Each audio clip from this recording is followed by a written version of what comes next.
Index funds and ETFs. You hear the two terms constantly, sometimes used as if they're the same thing, sometimes argued over like rivals. And if you're a beginner, it's genuinely confusing. Are they two names for one idea or two products where you have to pick the winner? By the end of this video, the confusion will be gone completely, and you'll know exactly which one fits you. And here's the punchline up front, because I don't want you anxious for 20 minutes. For a long-term, low-cost investor, the difference between them is small and both are excellent. But the small differences do matter for how you invest, so let's make them crystal clear. Before we go further, this video is for educational purposes only, and it is not personalized financial advice.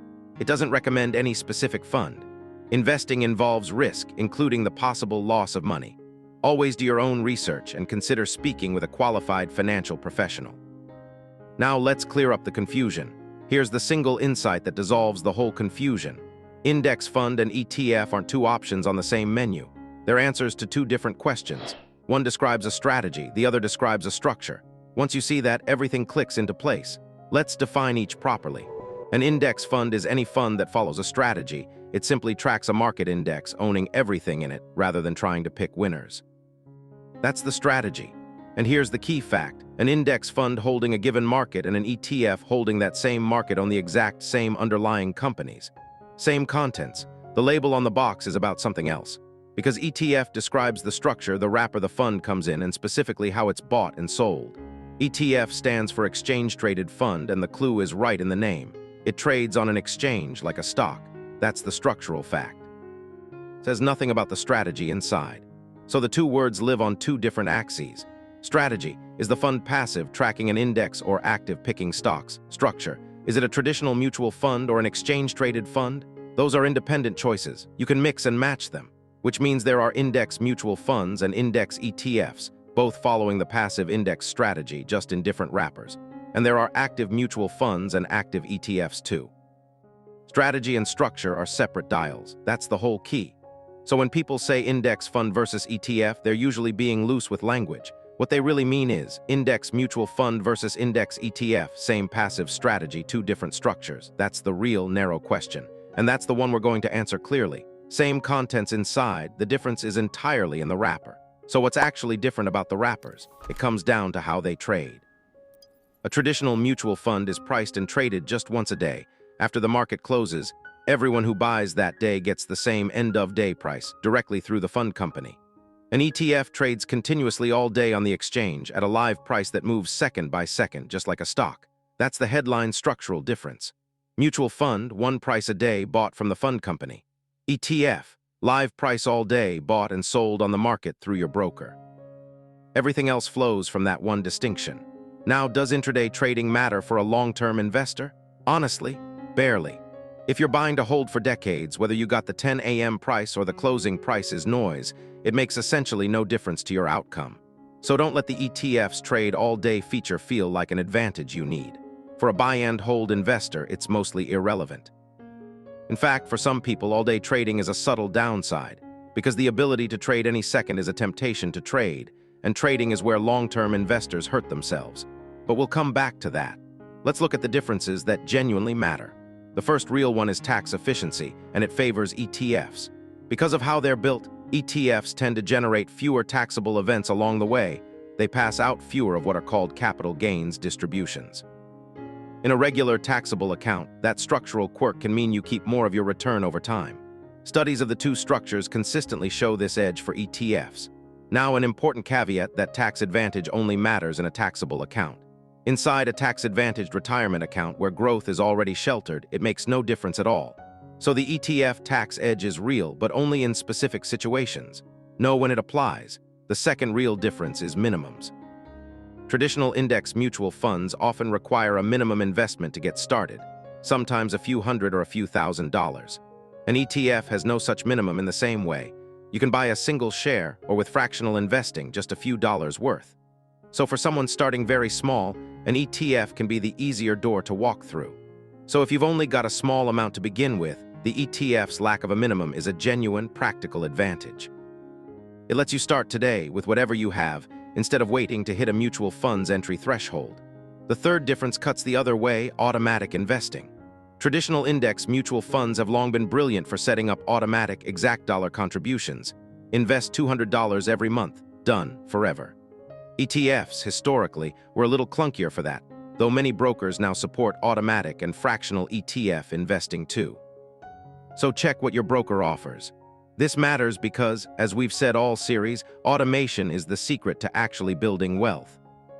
If your broker makes it dead simple to auto-invest an exact dollar amount into an index mutual fund, that ease might genuinely be worth more to you than the ETF's tax edge, because the habit you'll actually stick with beats the structure that's theoretically optimal. And on the thing that matters most, cost, it's essentially a tie. Both index mutual funds and index ETFs can be found with rock-bottom expense ratios, tiny fractions of a percent. Neither wrapper has a monopoly on being cheap, so the fee lesson from last video applies to both equally. Whichever you pick the low-cost version. So let's not pretend one is dramatically cheaper than the other. On cost, they're twins. The decision comes down to those smaller situational differences, not to price. Let me now just give you the honest, direct answer because you came here for one. For most beginners investing for the long term, if you're in a tax-advantaged retirement account, either one is great. Pick whichever your provider makes easiest to automate and don't think about it again. If you're in a taxable account or starting with a very small amount, a broad, low-cost index ETF is often the slightly cleaner default for the tax efficiency and the lack of a minimum. That's it. That's the whole decision. Notice how small that decision actually is. Both roads lead to the same destination: cheap, broad ownership of the market, held for the long run. You are choosing between two excellent options, not risking a costly mistake. And that's the reassurance I most want you to leave with. The people who agonize for weeks over index fund or ETF are optimizing a rounding error, while the market and their savings rate and their consistency do the actual heavy lifting. Picking either one and starting today beats picking the theoretically perfect one next month. The wrapper is a footnote. The habit is the story. Let me bust a couple of myths because they cause real confusion. Myth 1: ETFs are riskier than index funds. Not inherently at all. A broad index ETF and a broad index mutual fund holding the same market carry essentially the same risk because they hold the same companies. The wrapper doesn't change what's inside. Risk comes from what you own, not how it's traded. Where ETFs can get risky is the same place any investment can if you buy a narrow, exotic, or leveraged one. But that's about the strategy inside, not the ETF structure itself. A broad index ETF is as calm and boring as its mutual fund twin. Myth 2: ETFs are just for active traders. This one has it backwards. Yes, ETFs can be traded all day, and some people day trade them. But the vast majority of ETF money is in broad index funds, held long-term by ordinary investors, exactly the opposite of trading. The structure allows trading, it doesn't require it. Which brings us to the one genuine behavioral danger of ETFs, and I want to be straight about it. Because an ETF trades like a stock on an app all day with a live price flashing at you, it's psychologically easier to fiddle, to check it constantly, to sell in a panic when the price dips in real time. A traditional mutual fund, priced only once a day, quietly protects you from that impulse. So if you know you're the anxious, tinkering type, the mutual fund's built-in friction might actually save you from yourself. That's a genuinely underrated point. Sometimes the less convenient option is better because it's less convenient. It removes a temptation. The best structure isn't always the most flexible one. It's the one that fits how you'll actually behave. So know yourself. If you'll leave it alone regardless, the ETF's flexibility is harmless and its tax edge is a small bonus. If you're prone to nervous checking and impulsive selling, the mutual fund's once-a-day calm might be worth more than any structural advantage. Let me put the full comparison in one clean picture. Same contents when they track the same index. Cost, a tie, both can be dirt cheap. Trading, ETF is live all day, mutual fund once a day, and for a long-term holder that barely matters. Minimums, ETF wins for tiny starting amounts. Tax efficiency, ETF wins, but only in a taxable account. Automatic investing, traditionally the mutual fund's strength, though ETFs are catching up. That's the entire scorecard. And when you lay it out like that, you can see why the honest verdict is either is fine. There's no trap, no wrong answer that quietly ruins you. There's just a slightly better fit depending on your account type, your starting amount, and your temperament. Match those and move on, because here's what actually determines whether you build wealth, and it's neither of these two words. What determines your outcome is, are you invested in a broad, diversified basket? Is it low cost? Are you contributing consistently? And are you holding for the long term? Get those four right, and whether the wrapper says index fund or ETF is almost irrelevant. Get them wrong, and no wrapper on earth will save you. The big levers are the same for both. And the market has already made this choice at scale. Passive index investing in both wrappers has grown to hold an enormous share of all invested money, precisely because the strategy works and the cost is low. The world didn't pick index funds over ETFs or the reverse. It picked cheap, broad, passive in whichever structure suited each investor. So the versus in the title was always a bit of a trick. It's not a battle. It's two doors into the same excellent room. The index fund door and the ETF door open onto the same broad, cheap, diversified market. Walk through whichever one your situation makes easier, and once you're inside, they're identical. Let me give you the tax detail a little more concretely, since it's the ETF's main structural edge. In a taxable account, a traditional mutual fund may hand you a taxable capital gains distribution some years, a bill you owe even if you didn't sell anything. ETFs, by their design, tend to avoid triggering those. Over many years in a taxable account, that difference can quietly add up in the ETF's favor. In a retirement account, again, it's moot. So a clean rule of thumb, retirement account, pick whatever automates most easily. Taxable account, lean ETF for the tax efficiency, unless your broker's automatic mutual fund investing is so much easier that it wins you on consistency. Consistency beats optimization always. If ease keeps you investing, ease is the right choice. And notice I keep coming back to consistency because it's the thing that dwarfs this entire decision. A person who invests $200 a month automatically into a slightly less optimal wrapper will absolutely crush a person who picks the theoretically perfect fund but keeps hesitating, tinkering, and stopping. The best fund is the one you'll actually feed every month without fail. So let the tiebreaker be simple. Whichever one you'll consistently invest in and leave alone. That's not a compromise. That's the actual optimal answer. And if you genuinely can't decide, here's your permission to stop. Pick the broad, low-cost ETF. It's the modern default for most beginners, low-entry, tax-efficient, and increasingly easy to automate. You will not look back in 20 years and regret it. Or if your workplace retirement plan offers a great low-cost index mutual fund with easy automatic contributions, use that happily. It's a wonderful choice, too. There is no version of this where you lose by picking a cheap, broad index in either wrapper. The only way to actually lose this decision is to let it paralyze you into never starting. That's the real risk here, not the wrapper, but the waiting. Analysis paralysis has cost more people more money than any wrapper choice ever could. Because every month you spend deliberating index fund or ETF is a month your money sits in cash, not compounding. And that lost month costs you far more than the tiny difference between the two options you're agonizing over. The deliberation is more expensive than either choice. So here's the mindset I want you to adopt. Treat this as a genuinely small decision. Make it in 5 minutes using the simple rules we covered, and then never revisit it. Give your energy to the things that actually move the needle, saving more, keeping costs low, and staying consistent for the long haul. Because those big levers are identical whether you chose the index fund or the ETF. The wrapper was never the lever. It was just the container the real strategy travels in. And the real strategy, broad, cheap, consistent, long-term, is the same in both. And to underline how minor the wrapper is, over long holding periods, a broad index ETF and its equivalent index mutual fund have delivered nearly identical returns to buy-and-hold investors, because again, they hold the same companies. The differences we discussed are real but small, and they're mostly about tax and logistics, not raw performance. So if anyone tells you they made a fortune choosing the ETF over the index fund, or vice versa, be skeptical.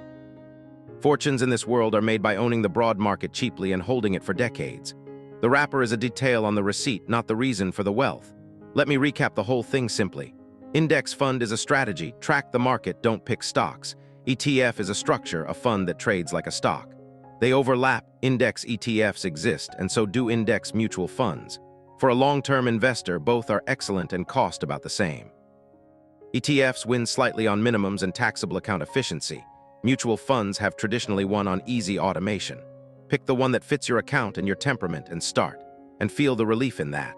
This question, which felt like a fork in the road with a right and a wrong path, turns out to be two nearly parallel lanes heading to the same place. You cannot meaningfully mess it up. The only real error is standing at the fork so long that you never drive. So make the small call and go. Because the version of you that picked the wrong wrapper but invested consistently for 30 years is vastly, wildly richer than the version that's still researching. That comparison isn't close. Done beats perfect every single time in investing more than almost anywhere. So take the pressure off completely. You're not choosing between a good option and a bad one. You're choosing between two good ones. That's a nice problem to have and an easy one to solve. And this connects to everything we've built. In the last videos, you learned to buy and to keep costs low. This video just tells you that the index fund versus ETF worry doesn't deserve the anxiety it gets. So you can carry that low-cost, broad, consistent strategy forward in whichever wrapper suits you without second-guessing. So the decision is made, the myths are busted, and the pressure is off. Whether you choose an index mutual fund or a broad index ETF, you've chosen well, as long as it's broad, cheap, and you actually keep feeding it. And here's the reassurance the data gives us. Whichever wrapper you pick, if it's a broad, low-cost index holding the whole market, history has rewarded patient holders of that strategy handsomely over the long run, through the simple engine of owning the market's growth cheaply over time. Past performance never guarantees the future, and it won't be a straight line. But the returns have come from the strategy, in both structures alike, never from the label on the box. So stop thinking of it as index fund versus ETF.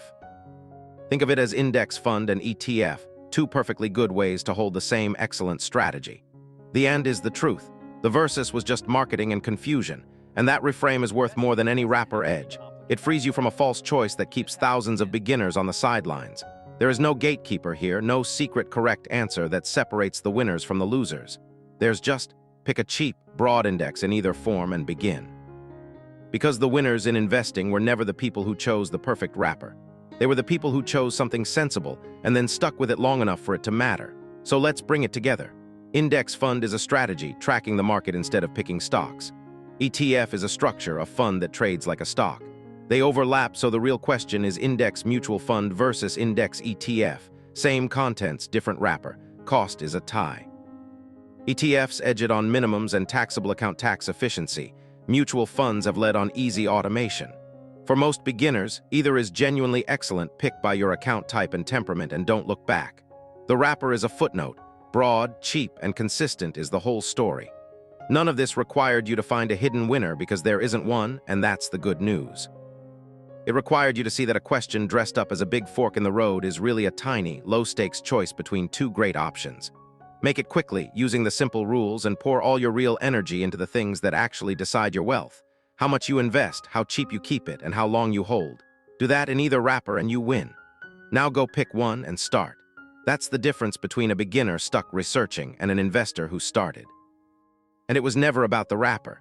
It was about beginning. In our next video, we take your single fund and turn it into an actual, complete portfolio. The famous, beautifully simple three-fund portfolio. 3 broad funds, a whole world of diversification, and a strategy you could run for life on autopilot. We'll build it together, step by step. If this finally settled the index fund versus ETF question for you, subscribe. The ETF investing series is built to be watched in order, each video handing you the next piece. One less thing to worry about, so you can just get started. So here's your one action, and it should take 5 minutes, not 5 weeks. Decide, using our simple rules, retirement account, pick what automates easiest, taxable or tiny start, lean broad index ETF. Then make the call and move on. Because the only wrong answer here was letting the question stop you from starting at all.